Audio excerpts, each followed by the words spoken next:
I am Joshua, 32 years old, and I just watched my own mother walk out of a limousine 20 years after I buried her. Before I tell you about the moment that sent my father and stepmother to prison for life, drop a comment below and tell me where you're watching from. I really want to know who is listening to this. It was raining, not a soft, cleansing drizzle, but a cold, hard Seattle rain that soaked through the shoulders of your suit and chilled you to the bone. It felt appropriate. We were burying my grandmother, Margaret Sullivan. She was the only person in this world who actually gave a damn about me. I stood a little apart from the rest of them. That's how it's always been in the Sullivan family. There was the trio, my father Daniel, his wife Laura, and my half-brother Ethan. And then there was me, the mistake, the leftover from a previous life that nobody wanted to talk about. I watched them near the open grave. It was like watching a performance. A bad one. My father, Daniel, was wearing a suit that probably cost more than my first car. He looked solemn, dignified, shaking hands with business partners and local politicians. He made sure to angle his body so that the rented Rolls-Royce Ghost parked on the gravel path was visible behind him. It was all about image for Dad. Always had been. He didn't look like a grieving son. He looked like a CEO at a board meeting, waiting to close a deal. Standing next to him was Laura, my stepmother. She was dabbing at dry eyes with a lace handkerchief, checking her reflection in the puddles every few seconds. And then there was Ethan. Ethan, my 25-year-old brother, the golden child. He was leaning against the hood of his neon green Lamborghini Urus, which he had insisted on driving right up to the gravesite, despite the priest asking him to park in the lot. He was scrolling on his phone, looking bored, occasionally looking up to wipe away a tear that wasn't there whenever a camera flashed. I looked down at my own shoes, muddy and wet. I had parked my old Porsche Panamera, Grandma's old car that she gifted me years ago, way back at the gate. It wasn't flashy. It needed a paint job, but it was real, just like Grandma. The priest was droning on about dust to dust, but I could barely hear him over the pounding in my ears. I felt sick, not just from grief, but from the vibe coming off my family. It wasn't sadness. It was anticipation. I could practically smell their greed mixing with the scent of wet pine and lilies. As the service ended, people started tossing flowers onto the casket. I stepped forward, clutching a single white rose. I wanted to say goodbye. I wanted to tell Grandma that I was going to be okay, even though I didn't believe it. That's when it happened. Henry Caldwell, Grandma's lawyer for 40 years, stumbled. He was an old man, frail, with a back hunched over from decades of bending over legal briefs. He bumped right into me as he walked past. "Steady, Henry?" I whispered, reaching out to catch his arm. He gripped my forearm with a strength that surprised me. His eyes, usually watery and kind, were sharp, urgent. He didn't look at me. He looked straight ahead, but I felt his hand slide something into the pocket of my trench coat. "Sorry, Joshua," he muttered, loud enough for others to hear. Then, in a voice that was barely a breath, he whispered, "Read it. Now, don't let them see." He pulled away and shuffled off toward the line of black cars. My heart hammered against my ribs. I looked around. Dad was busy charming the mayor. Ethan was lighting a cigarette. Laura was yelling at a caterer on her phone. No one was looking at me. I slipped my hand into my pocket and pulled out a crumpled piece of legal pad paper. The handwriting was scrawled, hasty. "Don't get in the car with your parents or your brother. They know about the will. Follow me." My blood ran cold. They know about the will. What did that mean? Grandma had told me she was leaving everything to the family trust. It was standard stuff. Why would that put me in danger? I looked up. Dad was waving at me. He pointed to the Rolls-Royce. "Joshua, come on. We're riding together to the house." Laura smiled at me. It was that tight, shark-like smile she used when she wanted something. "Yes, Josh, come sit with us. We need to discuss the arrangements." Arrangements, that's what they called it. Not funeral, not memorial. Arrangements, like a business merger. I need a minute," I called back, my voice shaking slightly. I want to be alone with her for a second. Dad frowned, checking his Rolex. 5 minutes. Don't make us wait. We have the reading scheduled for tonight. They turned their backs. They were so confident, so arrogant. They thought I was just the quiet, obedient sheep I had always been. The Joshua who took the verbal abuse, the Joshua who lived in the guest house, the Joshua who never fought back. I waited until they got into the rolls. As soon as the heavy door thudded shut, I turned and walked the other way. I didn't go to my Porsche. I went toward the back exit of the cemetery, where a black Lincoln limousine was idling under a large oak tree. It wasn't part of the funeral procession. It was parked in the shadows, almost invisible in the gloom.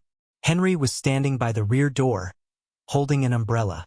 He wasn't hunched over anymore. He looked alert, terrified. "Henry, what is going on?" I hissed as I got close. "What do they know?" "Get in, Joshua," Henry said, opening the door. "There's no time to explain out here. I'm not getting in a strange car until you tell me why my father looks like he's about to celebrate instead of mourn," I demanded. Henry looked at me, his face grim. "Because he thinks he's won. He thinks you're the only loose end left. Now get in, before Ethan sees you." I looked back.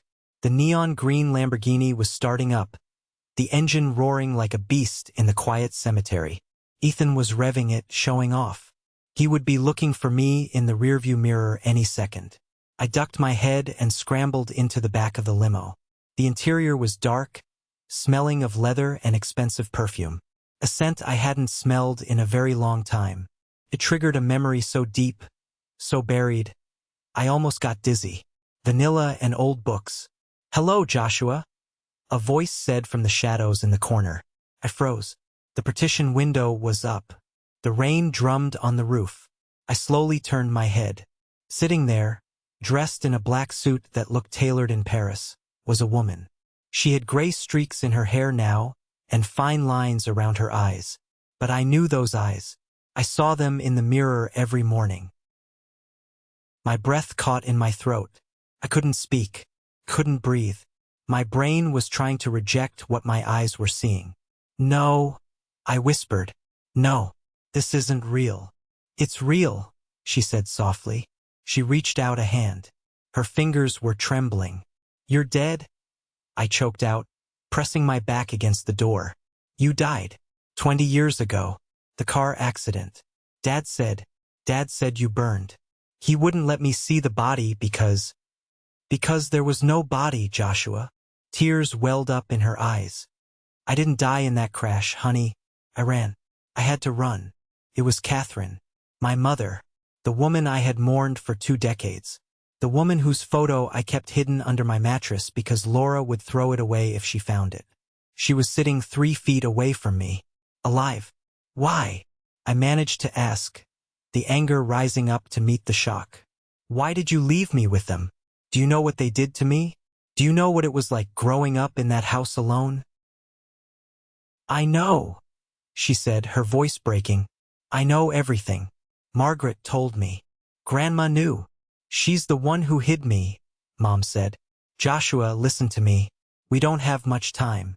Your father isn't just a bad businessman. He's a criminal. 20 years ago, he didn't just cheat on me with Laura. He was laundering money through his development firm. I found the books. I was going to the police." She leaned forward, the light from the window hitting her face. I saw a scar running down her jawline, a jagged white line. "He cut the brakes on my car, Joshua. It wasn't an accident. I managed to steer into a ditch before I hit the highway speed. I crawled out before it caught fire. But he saw me. He told me that if I ever showed my face again, if I ever tried to contact you, he would finish the job. And he would start with you." I stared at her. The horror of it washed over me. He threatened a 12-year-old boy? He threatened his own son to keep his freedom and his money, she said, her voice hardening. "I made a deal with the devil. I disappeared to keep you breathing. I thought if I left, he would ignore you. I thought Margaret would protect you. She did," I whispered. "She was the only one. And now she's gone, Mom said. And the protection is gone. Joshua, look at me. She grabbed my hands. Her skin was warm, real. Henry called me yesterday. Your father is in debt. Deep debt. Gambling, bad investments, and Ethan's legal troubles. They are underwater. They need Margaret's estate to pay off the sharks before the end of the month. But the will, I started. The will leaves everything to you, Mom said. And me, if I'm alive. My head was spinning. So they kill me? They're planning to declare you mentally incompetent, she said. They've been building a case, haven't they? The doctor visits? The pills Laura gives you for your anxiety? My stomach dropped. For the last 6 months, Laura had been so helpful, setting me up with her private doctor because I was stressed at work. The pills that made me foggy, tired. Oh my God, I whispered. They've been drugging me. They don't need to kill you, Joshua, she said grimly. They just need to lock you away in a facility where you can't contest the power of attorney. Once they have that, they liquidate the estate, pay their debts, and you rot in a padded room. So we go to the police, I said, reaching for the door handle. Right now. We can't, Henry said from the front seat. He turned around. We don't have proof of the conspiracy yet. We have a 20-year-old allegation and a will they haven't seen officially. If we go to the police now, Daniel calls his high-priced lawyers. He destroys the evidence. He claims your mother is an imposter or crazy. Then what do we do? I asked, looking between them. Mom squeezed my hand tighter. Her eyes were dry now. Steele. We go back, she said. What? You go back to the house, she said. You get in that lion's den. You play the part. You act like the scared, grieving son. You stall them until the reading of the will tonight. And then, she said, a dangerous smile touching her lips. I walk through the front door. The limo interior felt like a bunker, insulated from the rain and the madness outside. But inside my chest, a war was raging. I couldn't stop looking at her. Every detail, the way her eyebrow arched, the small mole on her neck, punched me with a fresh wave of memory. How? I asked again, my voice trembling. Where have you been? How did you survive? Canada at first, Catherine said, her thumb stroking the back of my hand, a gesture she used to do when I was sick with a fever as a child. Then Europe.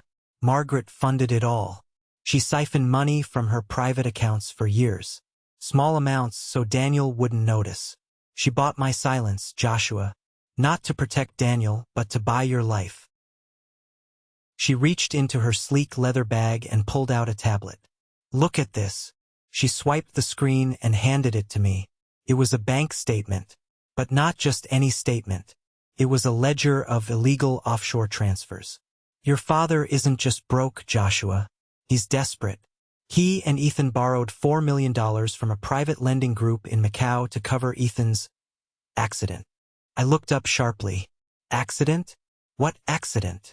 3 months ago, Henry chimed in from the front, his voice gravelly. Ethan was driving that Lamborghini of his. He hit a pedestrian on I-5. A girl.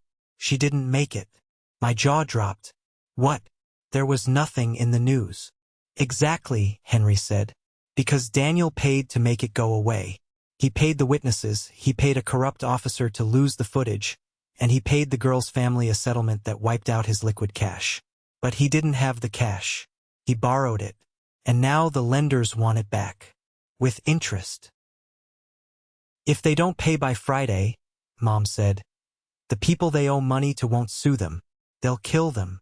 So they need Grandma's money to save their own skins. I realized. The puzzle pieces were slamming together.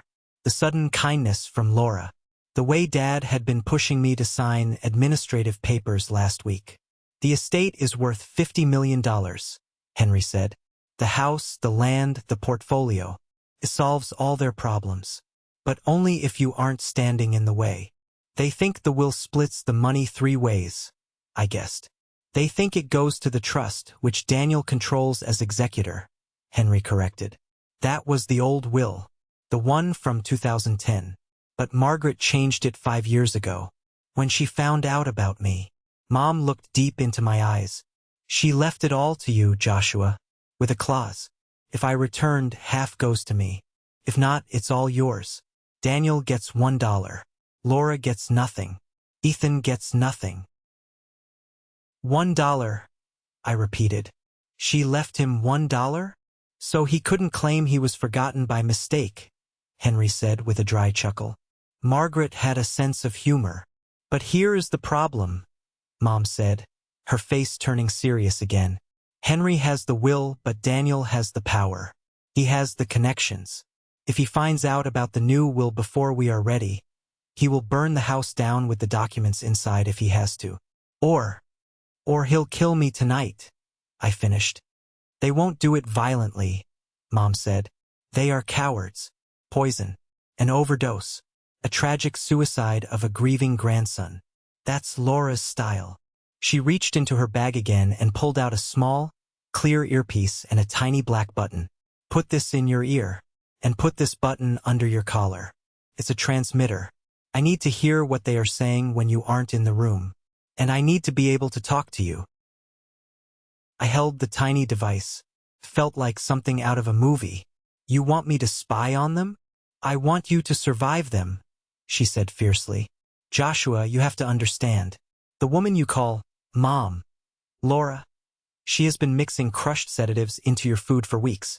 We have the lab results from the hair sample Margaret took from your comb last month. I felt bile rise in my throat. I remembered the dizziness. The way I would fall asleep at 7 p.m. and wake up groggy. I thought it was depression. I thought I was weak. I trusted her, I whispered. I mean, I knew she didn't love me, but I didn't think she wanted me dead. Greed makes monsters out of ordinary people, Mom said. Now listen, you need to get back there. Tell them you were sick. Tell them you were overwhelmed. Be pathetic. Be the Joshua they think they broke. Apologize. Make them feel safe. And then, get them all in the library for the reading at 7 p.m. Henry will arrive, and I will follow. I looked at the earpiece. I put it in. It was invisible. I can do this, I said, more to myself than to her. I know you can, she said. She leaned in and kissed my forehead. It was the same kiss from 20 years ago. The smell of vanilla enveloped me. You're a Sullivan, but you're a good one. You're Margaret's grandson. And your son, I added. She smiled, tears spilling over again. Go, run. Before they send someone to look for you. I opened the limo door. The rain was still pouring. I stepped out into the mud, my heart pounding a rhythm of war. I watched the limo pull away, disappearing into the mist.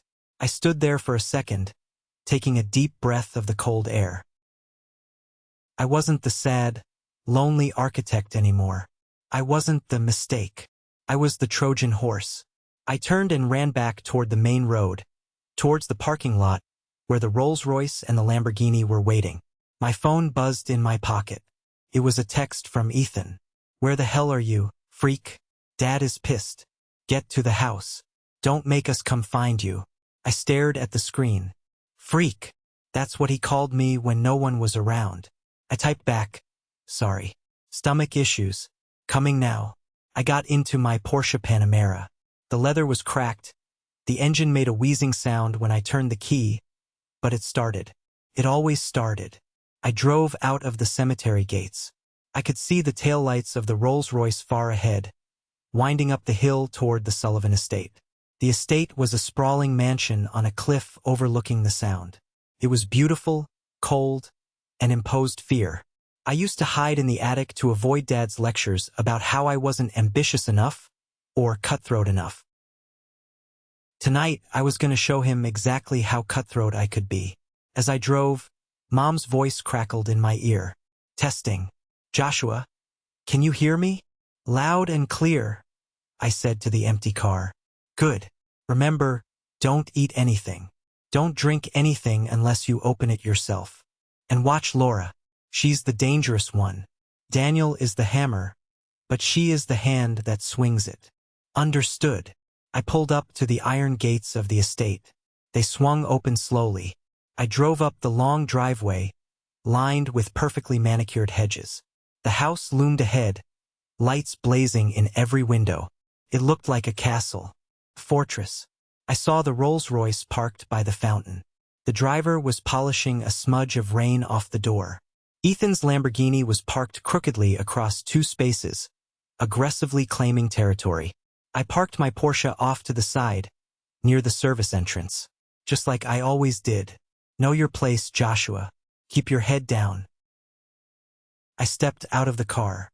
The rain had stopped, leaving a heavy, damp fog. I walked up the front steps. My hands were shaking, but not from fear anymore. From adrenaline. I pushed open the heavy oak doors and stepped into the foyer. I'm home, I called out, my voice cracking just enough to sound weak. Laura appeared from the living room. She was holding a tray of crystal glasses. She wore a sympathetic smile that didn't reach her eyes. "Oh, Joshua," she cooed, walking over to me. "We were so worried. Ethan said you ran off. Are you okay, sweetheart?" She reached out to touch my face. Her hand was cold. Her nails were painted a deep, blood red. "I'm sorry, Laura," I said, looking at the floor. I couldn't handle it. The grave. It was too much. "Sure, it's okay," she said, guiding me toward the living room. "Come sit down. Your father is in the study with Ethan, but they'll be out soon. Here, I made you some fresh lemonade. You look pale." She picked up a glass from the tray. The liquid was yellow, innocent-looking. Condensation beaded on the outside. "Drink," she urged, pressing it into my hand. "It will help you settle your nerves before the lawyer gets here." I looked at the glass. I looked at her. "Don't drink it," Mom's voice whispered in my ear. "Spill it." I forced a weak smile. "Thanks, Laura. You're always taking care of me." I raised the glass to my lips. I saw her eyes widen slightly, anticipating. "Oops," I said, and I let the glass slip through my fingers. The glass shattered against the marble floor with a sound like a gunshot. Lemonade splashed everywhere, soaking the cuffs of my pants and splattering onto Laura's pristine beige heels. "Oh no!" I cried out, stepping back and acting horrified. "I'm so sorry, Laura. My hands. They're just shaking so bad." For a split second, the mask slipped. Laura's face twisted into a snarl of pure rage. Her eyes darted to the wasted liquid spreading on the floor. That was the cocktail meant to silence me, and I had just wasted it. "You clumsy idiot," she hissed. Then she caught herself. She took a deep breath, and the concerned mother mask slid back into place, though it was thinner now. "It's fine, Joshua," she said through gritted teeth. "Accidents happen. You're clearly not yourself." "I'll clean it up," I said, dropping to my knees and grabbing a napkin from the coffee table. "No," she snapped, too loud. "Leave it for the maid. Go sit down. I'll get you another one." "No, I'm okay," I said quickly, standing up. "I think I just need some water. I'll get it from the tap. I don't want to trouble you." I walked past her toward the kitchen before she could object. I could feel her eyes drilling into my back. "Good job," Mom's voice whispered in my ear. "Now get to the study. We need to know what they are planning right now." I poured myself a glass of tap water at the kitchen sink, making sure Laura saw me drink it. Then I moved toward the hallway. "I'm going to say hi to Dad," I called out.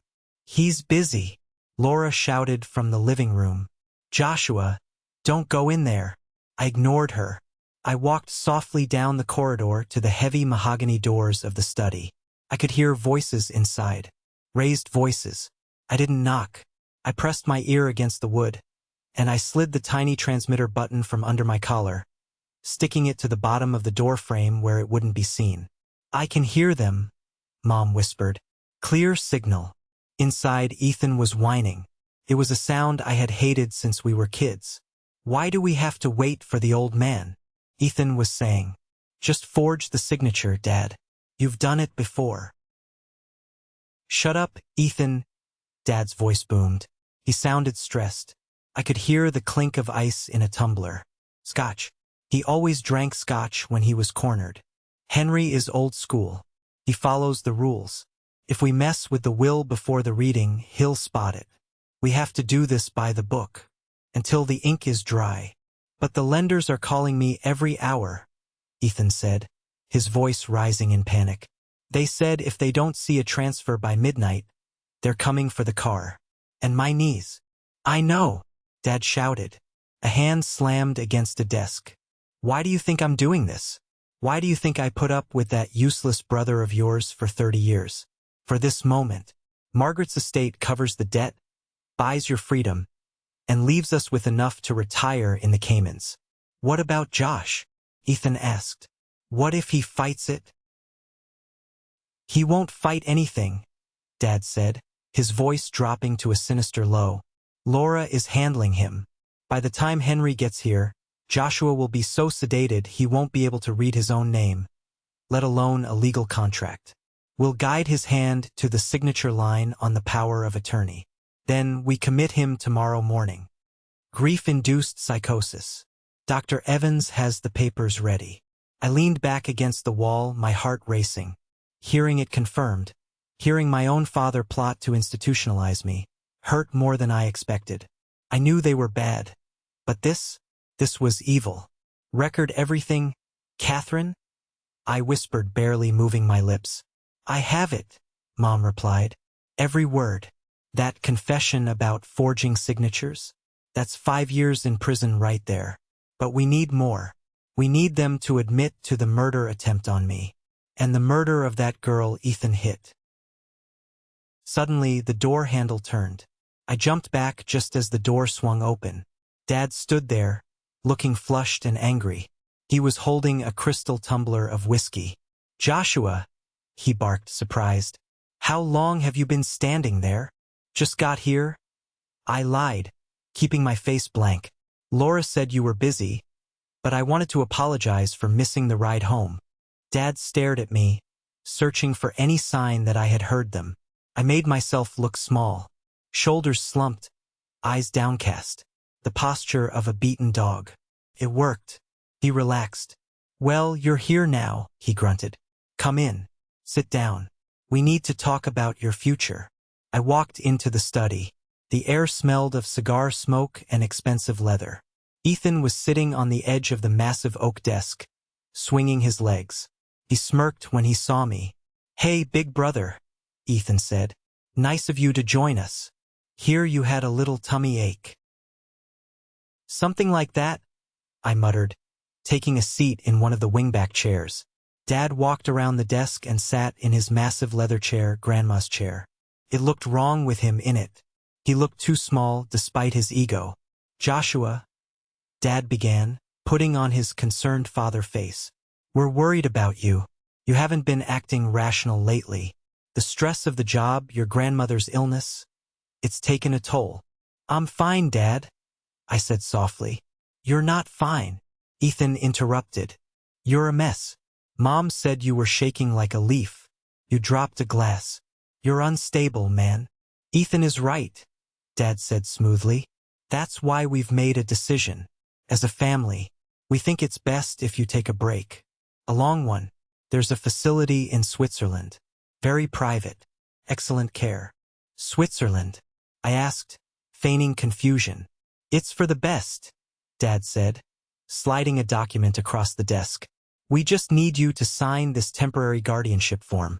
It allows me to handle your finances and legal matters while you're recovering, so you don't have to worry about bills or the funeral costs. I looked at the paper. Full power of attorney. It wasn't temporary.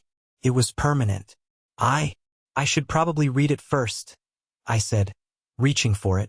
Just sign it, Josh. Ethan snapped. Stop making everything difficult. We're trying to help you. Ethan, Dad warned. He looked at me. Read it if you want. But Henry will be here in 20 minutes. I want this done before he arrives so we can present a united front. It will make the transition of the estate smoother. Smoother for who? I asked, looking up. For a second, silence hung in the room. Dad's eyes narrowed. For everyone, Dad said coldly. Grandma didn't leave you much cash, Joshua. She knew you weren't good with money. The trust controls the assets. If you don't sign this, you won't have access to a dime. How will you pay rent on that dump of an apartment? He was lying, straight to my face. I'll sign, I said. Dad and Ethan exchanged a look of triumph. But, I added, I want to wait for Henry. He's the lawyer. He should witness it. It's only legal that way, right? Dad jaw clenched. He wanted to scream, I could tell. But he couldn't force me without leaving marks. Fine, Dad spat. We wait for Henry. But the second he walks through that door, you sign. Or so help me God, Joshua. I will cut you off so completely you'll be begging on the street. Understood, I said. Hold the line, Joshua, Mom whispered. Henry is pulling into the driveway now. I'm right behind him. The doorbell rang. That's him, Laura called from the hallway. The game was on. The atmosphere in the living room was suffocating. Laura had lit the fireplace, even though the central heating was already blasting, making the room uncomfortably warm. It felt like a stage set for a tragedy. Henry walked in, carrying his battered leather briefcase. He looked small amidst the opulent furniture, but he walked with a purpose that made Dad sit up straighter.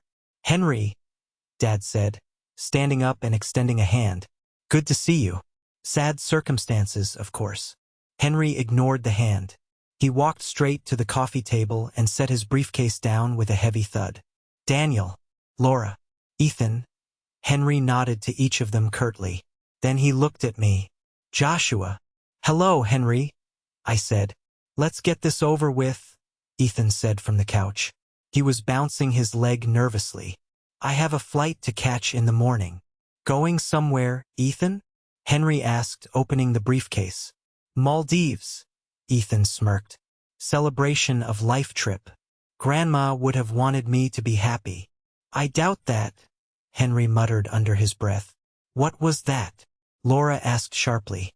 Nothing, Henry said. He pulled out a thick envelope sealed with red wax. This is the last will and testament of Margaret Ellis Sullivan. Dated August 14, 2021. Dad frowned. Wait, 2021? No, that's wrong. The will is from 2010. The one that established the family trust. That will was revoked, Henry said calmly. Margaret updated her will 5 years ago. She was very clear. She was senile 5 years ago, Laura exclaimed, standing up. She didn't know what she was doing. On the contrary, Henry said, looking over his spectacles. She was sharp as a tack. She came to my office alone. She specifically asked to change the beneficiaries. Beneficiaries. Dad's face went pale. Plural? It should go to the trust. Sit down, Daniel, Henry said, his voice hard. Dad sat. He looked at me, suspicion dawning in his eyes. Before I read the distribution of assets, Henry said. There is a preamble Margaret wished me to read aloud. He unfolded a letter. To my family, Henry read. I have watched you for years. I have watched the greed grow in your hearts like a weed. I have watched you neglect the only member of this family who has a soul, Joshua. Ethan snorted. Oh, give me a break.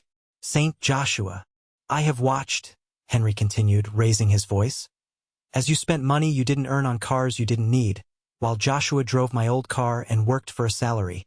I have watched you, Daniel, gamble away your integrity. And I have watched you, Laura, try to erase the memory of Catherine. The room went deadly silent.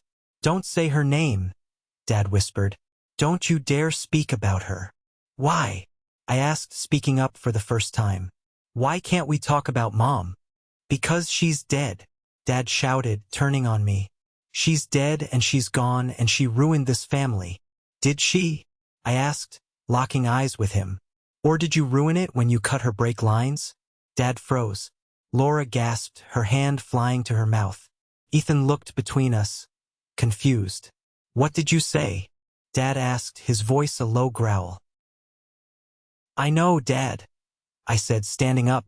My legs felt steady now. I know about the money laundering. I know about the accident. I know you threatened to kill me if she ever came back. Dad stood up, his face purple with rage. He looked terrifying, but I wasn't 12 anymore. You're delusional, Dad spat. Laura, call Dr. Evans.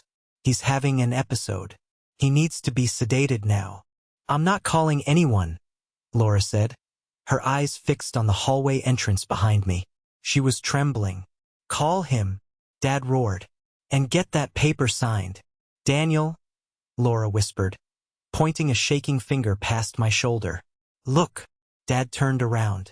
The heavy double doors to the living room, which I had left slightly ajar, swung open fully. Catherine Sullivan stepped into the light. She looked magnificent. She wore a tailored black coat, diamonds glistening at her throat, Grandma's diamonds.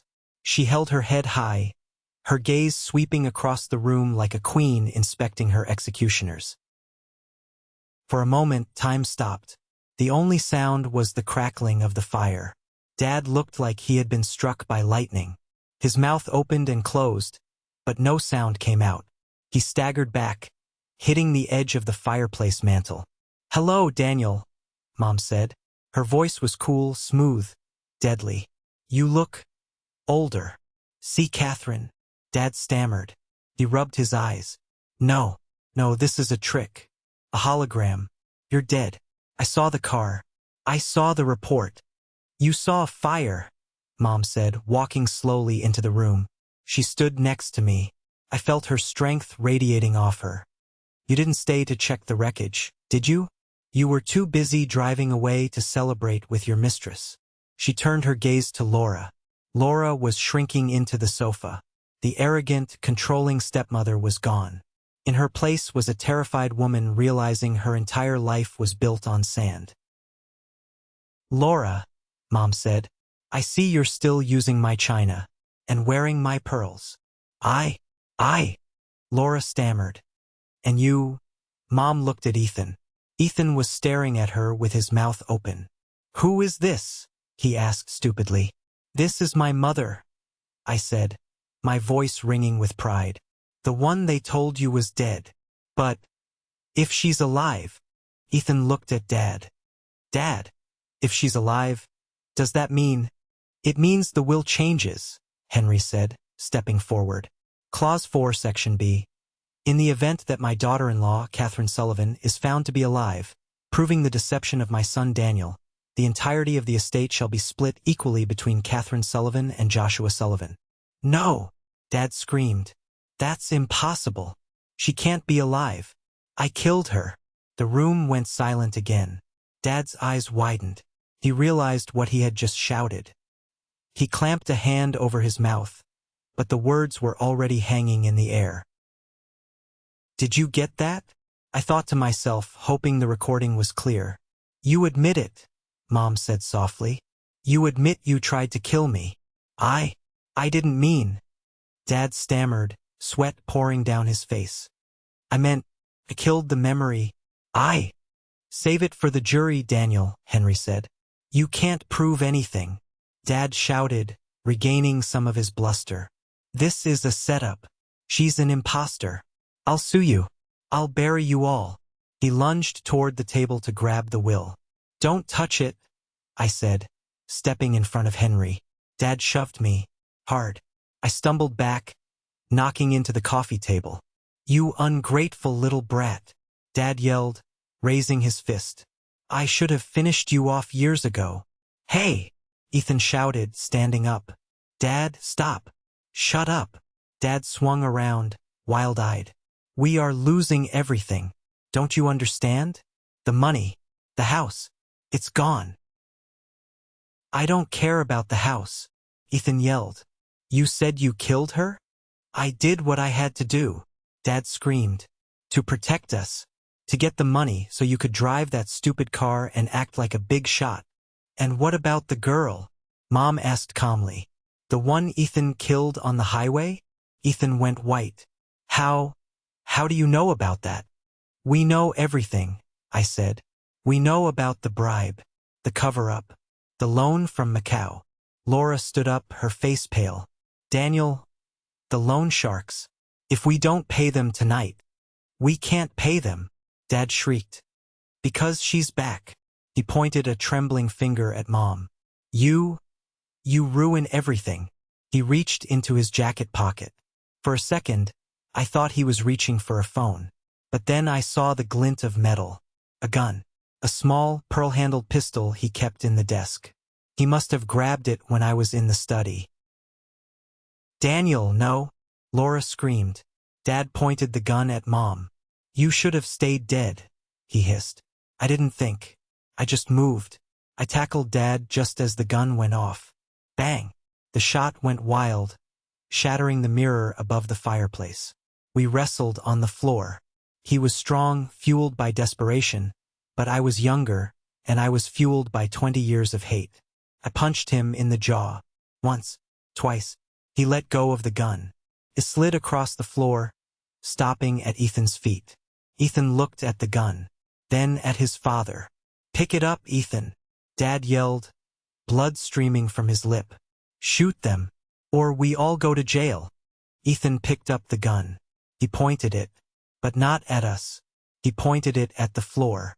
I'm not a killer, Dad, Ethan sobbed.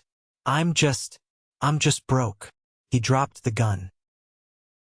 Sirens wailed in the distance, louder and louder. I called them 10 minutes ago, Henry said calmly, adjusting his glasses. Right after Daniel confessed to the forgery in the study. Dad went limp beneath me. He looked up at the ceiling, defeated. It's over, Daniel, Mom said, standing over him. She didn't look angry anymore. She just looked sad. It's finally over. The next hour was a blur of blue and red lights. Police officers swarmed the house. They weren't the local cops Dad played golf with. These were state troopers. Henry had gone straight to the Attorney General with the evidence we had gathered. I stood on the front porch watching the empire crumble. 2 officers led Dad out in handcuffs. He looked old, defeated. He didn't look at me. He kept muttering to himself. I almost had it. I almost had it. Laura was next. She was hysterical. She was screaming that she was a victim, that Daniel forced her to do everything. He made me poison him, she shrieked as they pushed her into a squad car. I didn't want to. Check the texts. I have proof. Good. Let them turn on each other. It would make the trial easier. Then came Ethan. He wasn't screaming. He was crying like a child. As they walked him past me, he stopped. Josh, he choked out. Josh, help me. Please. Talk to them. Tell them I didn't know about the murder plot. I just wanted the money. I looked at my brother, the golden child, the boy who had everything I never did. I can't help you, Ethan, I said softly. You killed a girl, and you were going to let them lock me away forever just so you could keep your car. But we're brothers, he pleaded. No, I said. We just share a father. And look where that got us. The officer nudged him forward. Let's go, son. I watched them shove him into the car. Then, a tow truck pulled up the driveway. A repo truck. A large man in a jumpsuit hopped out with a clipboard. He walked up to the neon green Lamborghini Urus. Bank called it in, the man said to no one in particular. Defaulted loan. He hooked up the Lembo. I watched as the symbol of Ethan's arrogance was lifted into the air, mud dripping from its tires. Another truck arrived for the Rolls-Royce. Turns out, Dad hadn't made a payment on the lease in 3 months. The driveway, usually filled with millions of dollars of horsepower, was suddenly empty. Just my beat-up Porsche Panamera sat there, loyal and real. Are you okay? I turned. Mom was standing beside me. She had given her statement to the police. I don't know, I said honestly. I feel empty. It's the adrenaline crash, she said. She put an arm around my waist. It will take time, Joshua. They stole 20 years from us. We can't fix that in one night. What happens now? I asked. Now? She looked at the house, the massive, cold mansion that had been my prison. Now we clean house. We testify. We make sure they never hurt anyone again. And then, we live. We live, I repeated. Sounded strange. Henry says the estate is secure, Mom said. Once the debts are settled, the legal ones, not the gambling ones, there will be plenty left. Enough for you to start your own firm. Enough to fix up that Porsche. I smiled. A real smile. I think I might keep it like it is, I said. It has character. The rain had stopped completely. The clouds were breaking, revealing a full moon over the Puget Sound. I looked at the spot where the police cars had disappeared. I thought about Dad, Laura, and Ethan. They would spend the rest of their lives in cells, blaming each other, consumed by the greed that had eaten them alive. I took a deep breath of the cool night air. It smelled of rain and pine, but for the first time in my life it didn't smell of fear. It smelled of freedom. The courthouse in downtown Seattle smelled like floor wax and stale coffee. It was a smell I would come to associate with the final chapter of my old life. 6 months had passed since the night the blue lights flooded the driveway of the Sullivan estate. 6 months of depositions, meetings with the district attorney, and endless hours sitting in small gray rooms telling my story over and over again. But today was different. Today was sentencing. I sat in the front row of the gallery. The wooden bench was hard against my back, but I barely felt it. Beside me sat my mother, Catherine. She reached over and took my hand. Her grip was firm, grounding me. She wasn't the ghost in the limo anymore. She was flesh and blood, wearing a navy blazer, her hair pulled back, looking every bit the survivor she was. "Are you ready?" she whispered. "I've been ready for 20 years," I replied quietly. The bailiff called the court to order. "All rise." I watched them walk in. It was the first time I had seen them all together since that night in the living room. Daniel, my father, shuffled in first. The orange jumpsuit hung loosely on his frame. He had lost weight. The arrogant, broad-shouldered tycoon who used to terrorize me with a single glance was gone. In his place was a shrunken, angry old man. He scanned the room, his eyes darting around, looking for an exit that didn't exist. When his eyes met mine, he didn't look away. He glared. Even now, facing life in prison, he couldn't let go of the idea that I was the one who had wronged him. Laura followed. She looked unrecognizable without her makeup, her designer clothes, and her pearls. Her hair, usually dyed a perfect honey blonde, was showing gray roots. She kept her head down, refusing to look at anyone. She was weeping softly, a sound that used to make me feel guilty when I was a child, but now just sounded like noise. And then Ethan. My stomach twisted when I saw him. He was only 25. He looked like a frightened kid who had been caught stealing candy, not a man who had killed a pedestrian and held a gun to his family. He looked at me, his eyes pleading. He mouthed the word, "Help." I looked away. I couldn't help him. I had tried to help him by being the lightning rod for Dad's anger for years, hoping it would spare him. But instead of saving him, it had just allowed him to rot from the inside out, spoiled and shielded until he committed the ultimate sin. The judge, the Honorable Justice Miller, adjusted his glasses and looked down at the defense table. "We are here for the sentencing in the case of the people versus Daniel Sullivan, Laura Sullivan, and Ethan Sullivan." The judge's voice boomed. The proceeding was long. The district attorney, a sharp woman named Ms. Reynolds, laid it all out one last time. She played the audio recordings Mom and I had captured.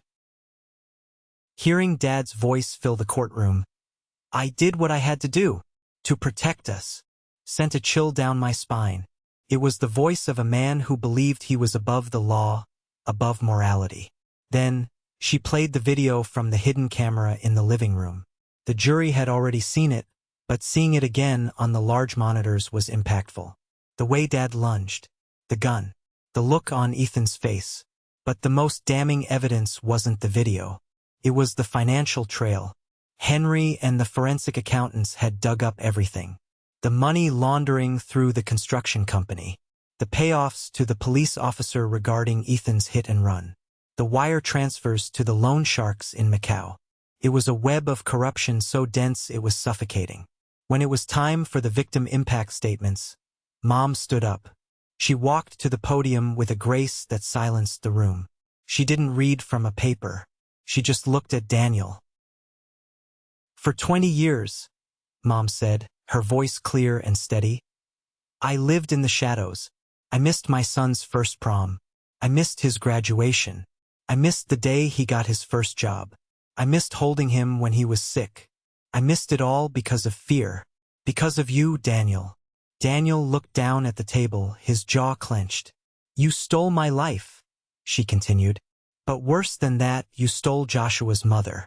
You made him believe he was unlovable. You made him believe he was broken so you could control him. That is your true crime. The money, the house, that is just greed. But what you did to your own son, that is evil. She turned to Laura. And you, a mother protects. You poisoned. You watched a young man struggle and you handed him pills to make him worse. You are not a victim, Laura. You are an accomplice to the destruction of a soul. Laura sobbed louder, putting her head on the table. Mom walked back and sat down. I squeezed her hand. I decided I didn't need to speak. My survival was my statement. The judge cleared his throat. Daniel Sullivan, he began. Your actions show a complete disregard for human life, including the lives of your own family. You orchestrated a murder attempt 20 years ago, engaged in massive financial fraud, and conspired to harm your son to cover your debts.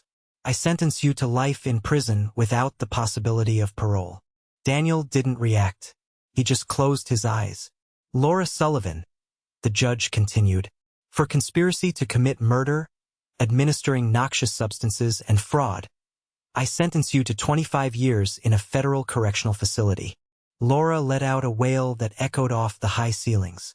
Ethan Sullivan, the judge said, his tone softening slightly but remaining stern. You are young, but you took a life on that highway. A young woman named Sarah Jenkins. And instead of stopping, you ran. You let your father buy your silence. And then you picked up a gun against your own brother.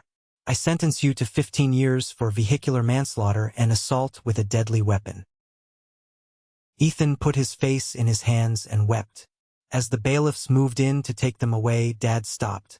He turned to me. You won nothing, he sneered, his voice raspy. You're alone, Joshua. You've always been alone. I looked him in the eye. I didn't feel anger anymore, just pity. No, Dad, I said calmly. I have Mom. I have Grandma's memory. And I have myself. You're the one who's alone. The doors closed behind them. It was over. Walking out of the courthouse into the bright afternoon sun felt like stepping onto a new planet. The air tasted sweeter. The noise of the city felt like a symphony rather than a headache. Reporters were waiting at the bottom of the steps, microphones thrust forward like spears. Joshua, how do you feel? Catherine, can you tell us about your time in hiding? We ignored them. We walked straight to the curb where my Porsche Panamera was waiting. I had spent the last few months working on it. I replaced the spark plugs, fixed the exhaust, and polished the paint until the faded black shone like obsidian. It wasn't a Rolls-Royce. It wasn't a Lamborghini. It was better. It was mine. I opened the passenger door for Mom. She slid in, smiling. Where to? I asked, getting behind the wheel. The engine purred, a healthy, throaty sound. Home, she said. Our home. Driving back to the estate was a surreal experience. For years, that drive had filled me with dread. Every mile closer to the house was a mile closer to criticism, to Laura's fake smiles, to Ethan's mockery. But today the gates stood open. There were no repo trucks, no pretension. We pulled up to the main entrance. The house looked different. Without Daniel's ego filling it, the stone walls seemed softer. It was just a building that needed to be reclaimed. We spent the next few weeks doing exactly that. It was a physical and emotional exorcism. Mom and I started with the gold room, Laura's favorite sitting room. It was filled with gaudy, gold-leafed furniture and statues that cost more than a college tuition. It was a shrine to bad taste and new money. This has to go, Mom said, hands on her hips. All of it, I asked, grinning. Every single piece, she said. We're donating it. There are plenty of charities that can sell this to fund shelters. We spent days hauling furniture. We ripped down the heavy velvet curtains that blocked out the sunlight. We painted the walls a soft, warm cream color. We opened the windows and let the breeze off the sound blow through the hallways, chasing away the stale smell of expensive cigars and heavy perfume. In the attic, we found the real treasures. Grandma's old things that Laura had hidden away. Hand-stitched quilts, albums of photos from before Dad got rich and mean, and her collection of landscape paintings. We hung Grandma's paintings in the hallway where Dad used to hang portraits of himself. One afternoon, while cleaning out the master bedroom closet, which was now Mom's room, I found a box tucked on a high shelf. It belonged to Dad. I almost threw it away, but curiosity got the better of me. Inside were letters, unsent letters. They were addressed to me. I sat on the edge of the bed and opened one. It was dated 10 years ago when I was in college. Joshua, I know I was hard on you today about your grades. I just want you to be strong. The world is hard. You have to be harder. I opened another. Joshua, I saw your design project. It has potential. I didn't say it, but it wasn't bad. I read through a dozen of them. They were scraps of humanity from a man who had buried his soul. He had moments, fleeting, weak moments where he almost loved me. But he never sent them. He chose greed. He chose the persona of the titan of industry over being a father. Mom walked in and saw me holding the letters. She sat beside me and read a few. "Does this change anything?" she asked softly. I shook my head, putting them back in the box. "No, it makes it sadder." He knew better. He had a choice. Every single day, he woke up and chose to be a monster because it was easier than being a man. I took the box downstairs to the fireplace. I struck a match. I watched the paper curl and blacken, the words turning to ash. I wasn't burning them out of hate. I was burning them to let go. I didn't need his unexpressed, half-hearted approval anymore. The biggest project was the study. Dad's sanctuary. We stripped it bare. The massive oak desk where he plotted his crimes? Gone. The leather chair? Gone. The liquor cabinet? Emptied. I turned it into my studio. I set up drafting tables, installed bright lighting, and brought in plants. Lots of plants. Ferns, monsteras, succulents. I wanted life in that room, not deals. I started my own landscape architecture firm, Ellis and Sullivan Designs, using Grandma's maiden name. I used the inheritance not to buy cars or status, but to build parks. I designed community gardens for the city, playgrounds for underfunded schools, and healing gardens for hospitals. Mom found her calling too. She started a foundation for victims of domestic abuse who had to go into hiding.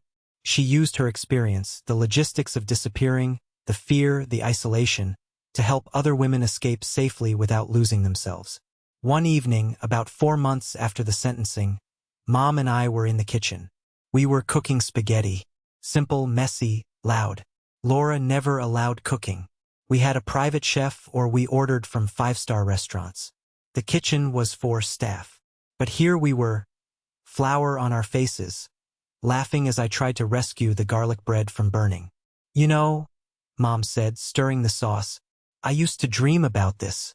Just making dinner. When I was in Europe, living in those tiny apartments under fake names, I would close my eyes and imagine I was back here, and you were sitting at the counter doing homework." I stopped chopping the parsley. Did you ever almost come back? Before Grandma died, she put the spoon down and turned to me.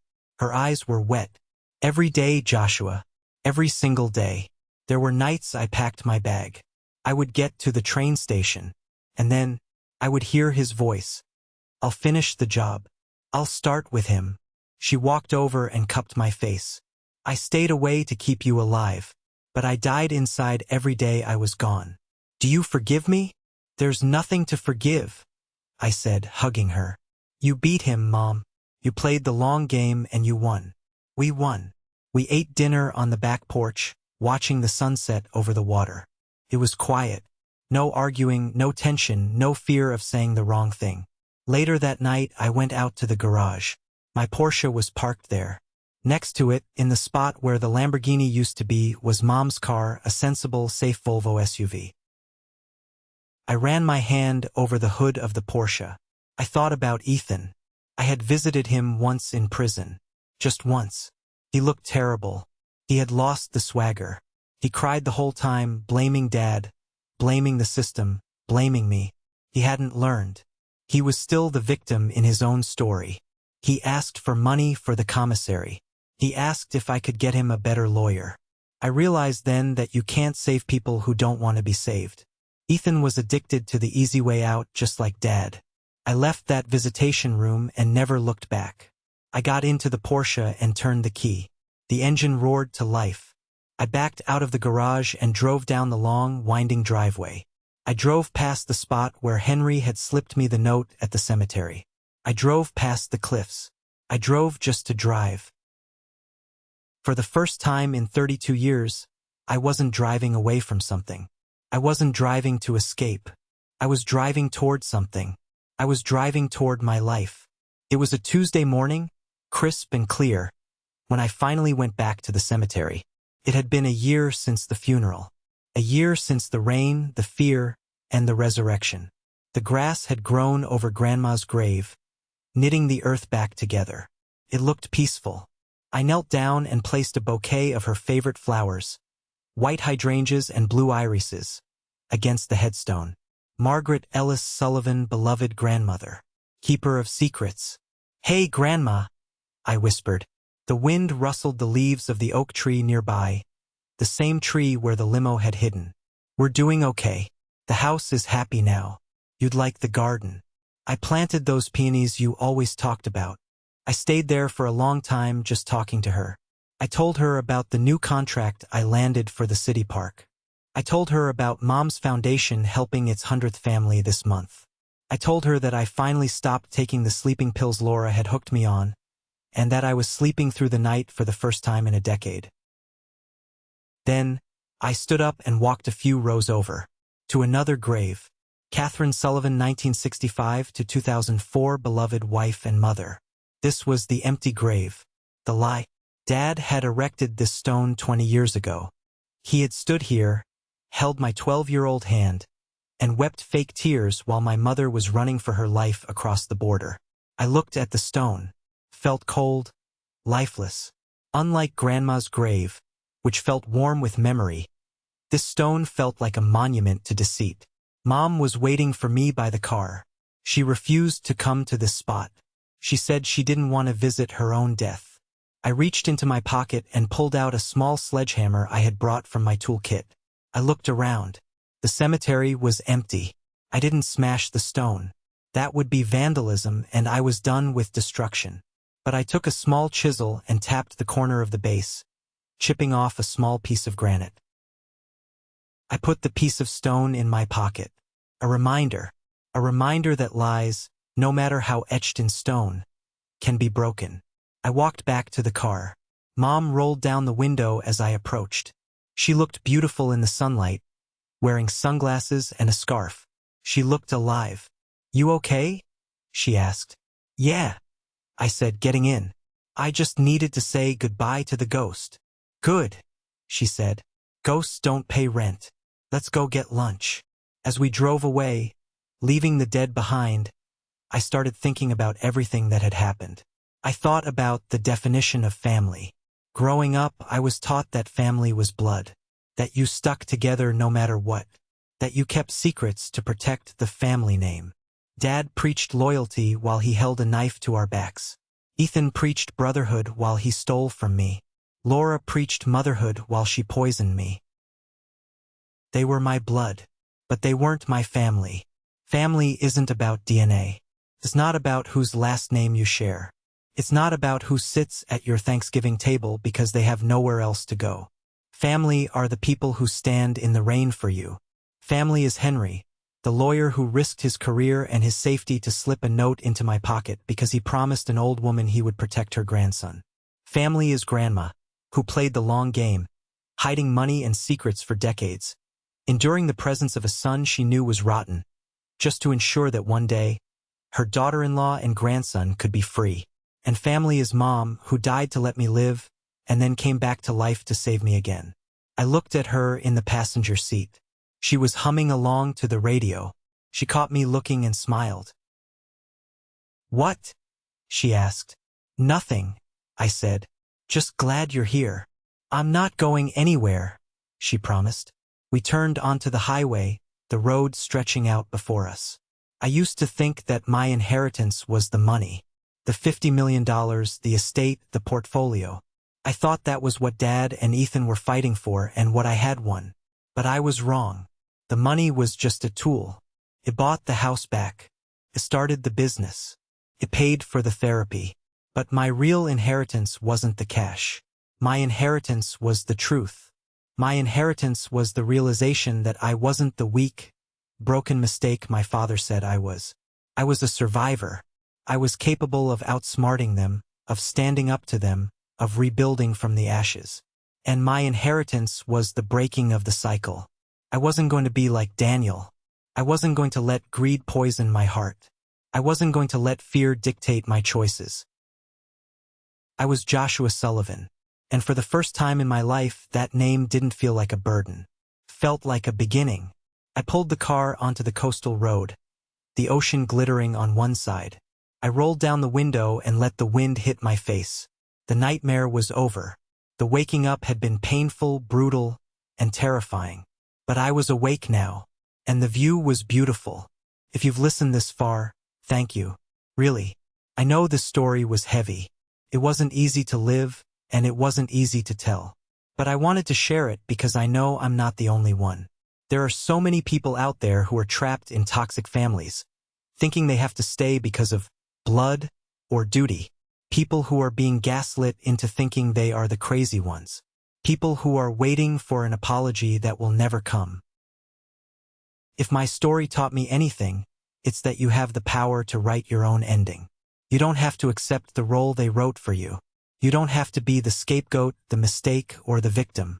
Greed can destroy a family, yes, but the truth is the only thing that can save you. Even if it means walking away. Even if it means burning the bridge to keep the monsters from following you. I want to hear from you now. What is the one lesson you are taking away from my journey? Maybe it's about the courage to speak up. Maybe it's about redefining what family means to you.